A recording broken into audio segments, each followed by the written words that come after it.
बिस्मिल्लाहिर्रहमानिर्रहीम। TSS में खुशामदीद। TSS से मैं हूँ आपकी chemistry teacher Fiza Sheema. My dear students, lecture में या यूँ कह लें कि इस वीडियो क्लास में हम सेकेंड ईयर केमिस्ट्री स्टार्ट करने जा रहे हैं और सेकेंड ईयर केमिस्ट्री का चैप्टर 7 हम स्टार्ट करेंगे। चैप्टर 7 है fundamental principles of organic chemistry. बेटे, ये चैप्टर स्टार्ट करने से पहले मैं आपको सेकेंड ईयर केमिस्ट्री का थोड़ा सा जो है वो इंट्रोडक्शन कराना चाहती हूँ। बेटे, सेकेंड ईयर केमिस्ट्री में टोटल 16 चैप्टर्स होते हैं। इन 16 चैप्टर्स की अगर हम बात करें तो ये सारे के सारे चैप्टर्स केमिस्ट्री की एक ब्रांच के नहीं है, बल्कि डिफरेंट ब्रांचेस जो हैं वो सेकेंड ईयर केमिस्ट्री में हमने पढ़नी है। अगर हम बात करते हैं चैप्टर 1 से लेकर चैप्टर 6 तक, चैप्टर 1, 2, 3, 4, 5 और 6, इसमें हमने पढ़नी है इनऑर्गेनिक केमिस्ट्री। इसके बाद अगर हम बात करते हैं चैप्टर 7 से 13 तक की, यानी चैप्टर नंबर 7, 8, 9, 10, 11, 12, 13, तो इन चैप्टर्स में हमने ऑर्गेनिक केमिस्ट्री कवर करनी है।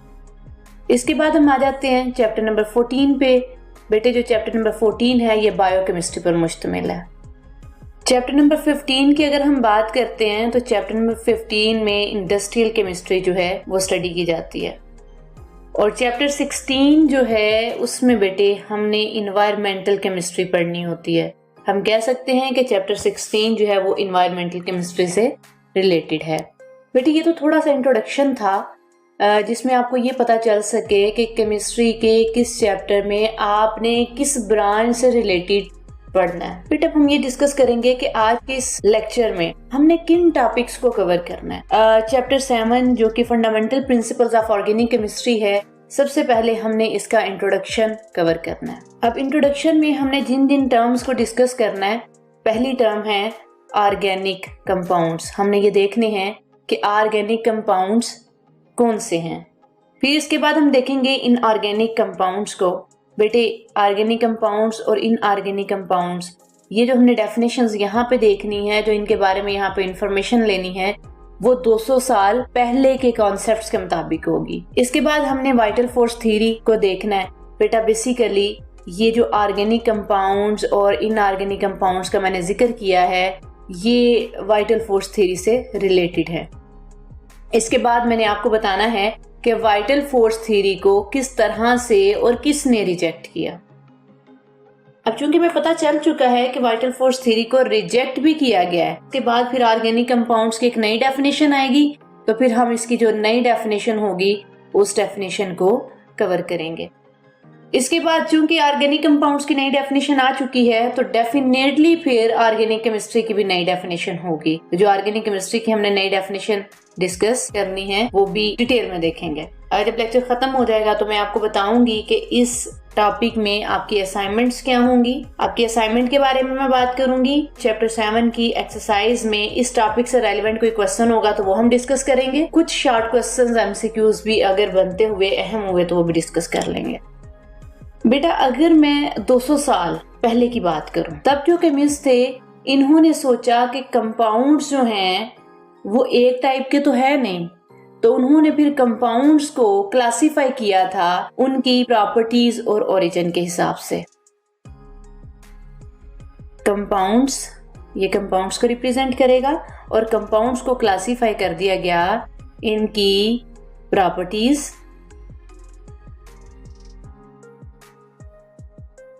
और ओरिजिन को मद्देनजर रखते हुए इन्हें 2 क्लासेस में क्लासिफाई किया गया। एक को ऑर्गेनिक कंपाउंड का नाम दे दिया गया और दूसरे को इनऑर्गेनिक कंपाउंड्स का नाम दे दिया गया। या यूं कह लें कि 200 साल से भी पहले की। मेरा ख्याल है कि आपको ये बात समझ में आ गई होगी कि 200 इयर्स अगो केमिस्ट जो थे उन्होंने ऑर्गेनिक कंपाउंड्स और इनऑर्गेनिक कंपाउंड्स में जो फर्क किया था वो इन कंपाउंड्स के ओरिजिन और प्रॉपर्टीज को मद्देनजर रखते हुए किया था। More than 200 years ago, chemists recognized organic compounds distinct from inorganic compounds because of the difference in their origin and properties. बेटे, हम अब ऑर्गेनिक कंपाउंड्स को डिस्कस करते हैं कि ऑर्गेनिक कंपाउंड्स क्या हैं।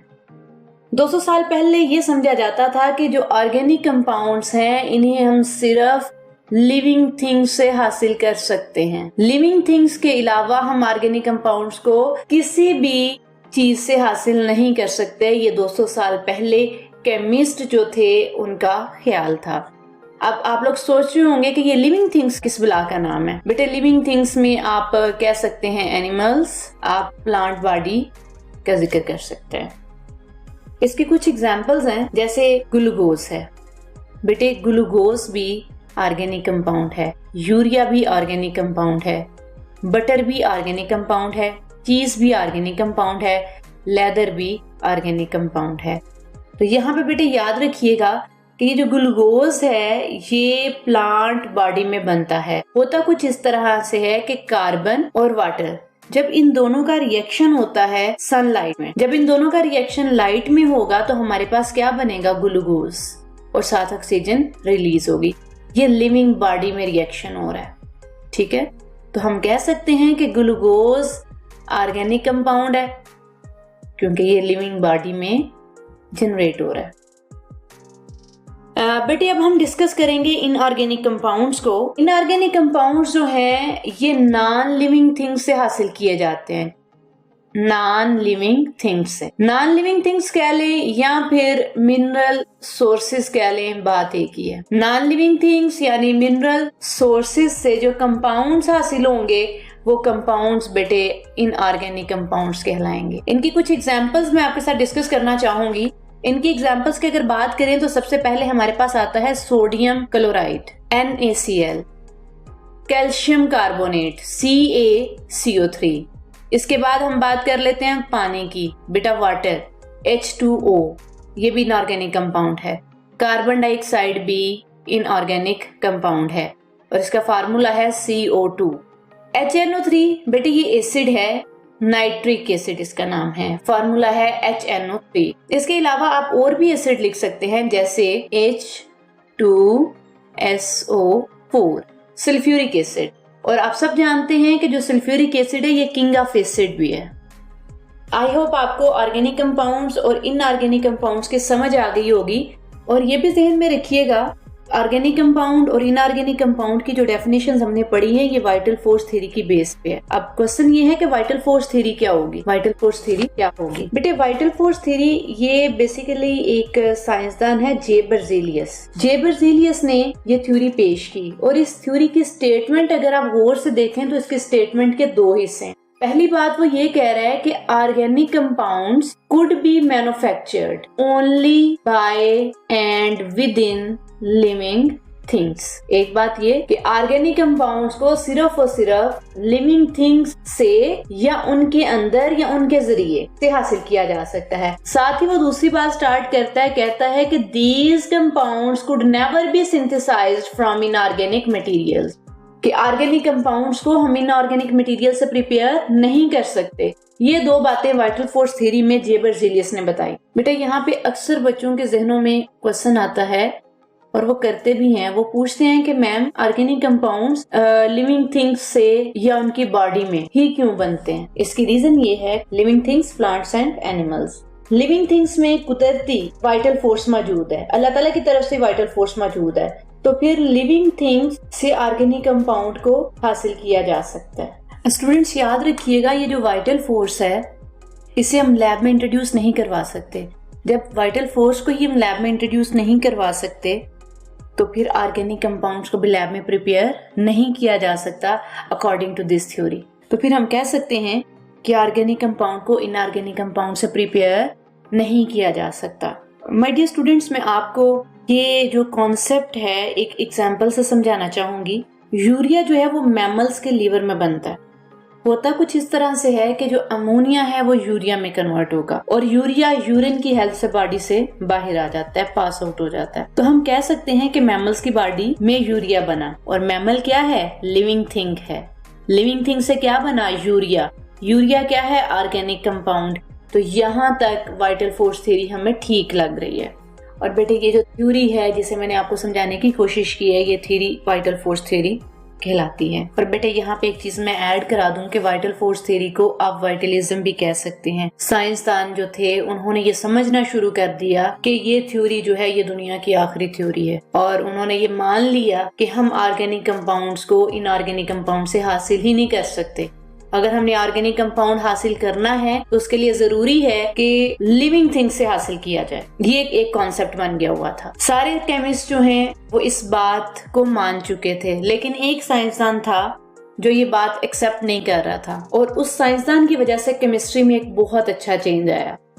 उस साइंसदान का नाम है वुलर। वुलर ने बेटे यूरिया को लैब में प्रिपेयर करके दिखाया। जब मैंने आपको वाइटल फोर्स थ्योरी पढ़ाई तब आपको ये कहा मैंने कि यूरिया जो है वो मैमल के लीवर में बनता है। ठीक है, मैमल क्या था? लिविंग थिंग थी। यहाँ पे जो हमारे पास साइंसदान वुलर है, इसने यूरिया लैब में प्रिपेयर करके दिखाया। लैब में इसने बेसिकली किया ये था कि अमोनियम सायानेट लिया, आपके सामने मौजूद है NH4CNO, ये है अमोनियम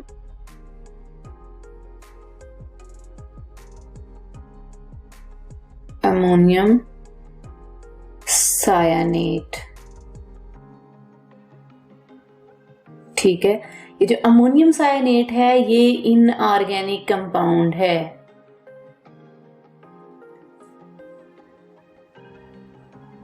अब जैसे ही अमोनियम सायानेट को लैब में वुलर ने हीट किया तो ये किस में कन्वर्ट हो गया? यूरिया में। ये यूरिया का फॉर्मूला है, और यूरिया क्या है? एक ऑर्गेनिक कंपाउंड है। जैसे ही यूरिया लैब में प्रिपेयर हुआ, वाइटल फोर्स थ्योरी रिजेक्ट हो गई, खत्म हो गई, क्योंकि वाइटल फोर्स थ्योरी कहती ये थी कि ऑर्गेनिक कंपाउंड जो हैं वो हम इनऑर्गेनिक कंपाउंड से हासिल ही नहीं कर सकते, लेकिन वुलर ने ऐसा करके दिखाया। अब ये जो यूरिया का फॉर्मूला लिखा हुआ है NH2CO, NH2 आप इसे इस तरह से भी लिख सकते हैं, NH2CO। ठीक है, अगर आपने इसे इस तरह से नहीं लिखना तो आप मजीद भी जो है खोल के लिख सकते हैं, जैसे C, ये डबल बॉन्ड O है, N के साथ 2 H अटैच हैं, इस तरह से हम अटैच कर देंगे। सेम इस साइड पे भी करेंगे, N के साथ इधर H और इधर H। बेटे इस एक्सपेरिमेंट में लिविंग थिंग इन्वॉल्व नहीं है, क्योंकि ये एक्सपेरिमेंट लैब में हुआ है। तो हम कह सकते हैं कि लैब में इनऑर्गेनिक कंपाउंड से हमने ऑर्गेनिक कंपाउंड प्रिपेयर किया। कुछ और साइंसदान आए, फिर उन्होंने भी हिम्मत की और काम करना शुरू किया। उनमें एक साइंसदान कोब है। ठीक है, इसने लैब में एसिटिक एसिड प्रिपेयर किया। एसिटिक एसिड भी ऑर्गेनिक कंपाउंड है। इसके बाद एक साइंसदान था ब्रिथलॉट, इसने मीथेन प्रिपेयर की, ये भी लैब में प्रिपेयर की, और मीथेन भी ऑर्गेनिक कंपाउंड है। और यहाँ पे बात रुकी नहीं, अब मजीद साइंसदानों ने काम करना शुरू किया और उन्होंने नए नए जो ऑर्गेनिक कंपाउंड्स थे वो लैब में प्रिपेयर करना स्टार्ट कर दिया। बेटे यहाँ पे ये बात जहन में रखिएगा कि वुलर की कोशिश की वजह से 200 साल पुरानी जो ऑर्गेनिक कंपाउंड्स के बारे में कही गई बात थी वो गलत साबित हो गई। और किसने रॉन्ग साबित की? साइंसदानों ने। और सबसे पहले कोशिश किसने की थी? वुलर ने। ये छोटी छोटी बातें होती हैं जिन्हें आपने अपने जहन में रखना होता है, इनकी बहुत अहमियत होती है। बेटे अब मैं आपको ऑर्गेनिक कंपाउंड की नई डेफिनेशन बताती हूँ। पहले हमने जो डेफिनेशन पढ़ी वो पुरानी डेफिनेशन थी, वो 200 साल पुरानी थी, और अब जो डेफिनेशन देखने लगे हैं ये नई डेफिनेशन है। इसे modern definition of organic compounds भी कहा जाता है। All those compounds which contain carbon as an essential element along with hydrogen, oxygen, nitrogen, sulfur, phosphorus, halogen and many more are called organic compounds. ऐसे compounds जिनमें carbon essential element है। Carbon क्या है? Essential element है। एक ये बात होगी इस डेफिनेशन में। दूसरी बात ये होगी कि कार्बन के साथ और भी डिफरेंट एटम्स मौजूद हो सकते हैं, जैसे हम कह सकते हैं कि हाइड्रोजन एटम हो सकता है, ऑक्सीजन एटम हो सकता है, नाइट्रोजन, सल्फर, फास्फोरस, हैलोजन वगैरह वगैरह। ठीक है बेटे, ऑर्गेनिक कंपाउंड्स के कुछ एग्जांपल्स हैं, जैसे CH4 मीथेन, फिर ग्लूकोज है, बेंजीन है, ये इथाइल अल्कोहल है। बेटे अब हम बात कर लेते हैं modern definition of organic chemistry की। बेटे आपको भी पता है कि organic chemistry is the branch of chemistry which deal with the study of compounds of carbon and hydrogen. Organic chemistry की वो ब्रांच है जिसमें हम उन कंपाउंड्स को डिस्कस करते हैं जिनमें कार्बन और हाइड्रोजन एक साथ मौजूद हों।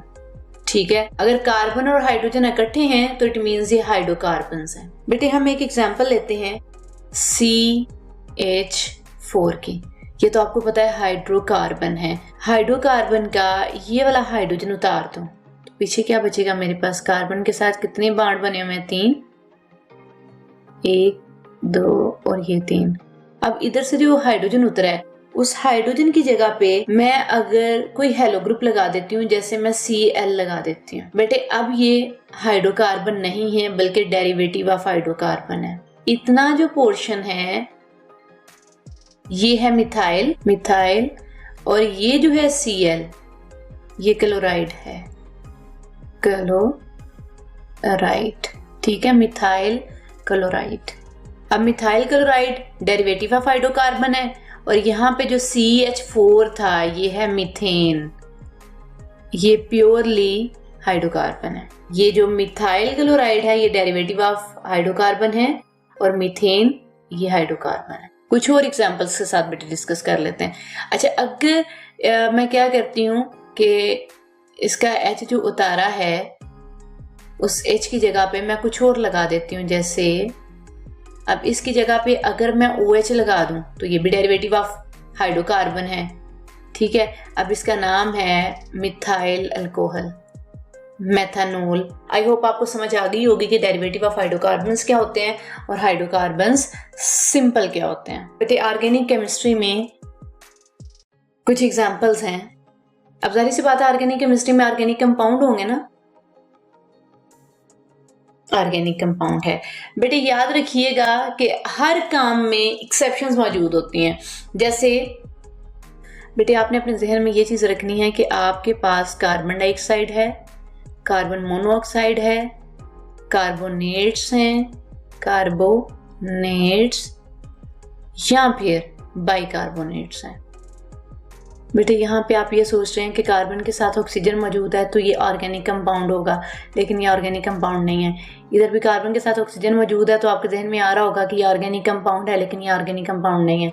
अगर मैं कार्बोनेट्स की बात करती हूँ तो बेटे Na2CO3 की एग्जाम्पल मैं दूंगी सोडियम कार्बोनेट की।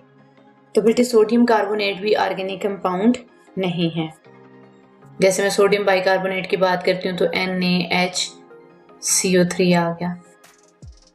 तो याद रखिएगा एक्सेप्शंस हर जगह होती हैं। बेटे अब हम बात कर लेते हैं assignment, exercise, short questions and MCQs की।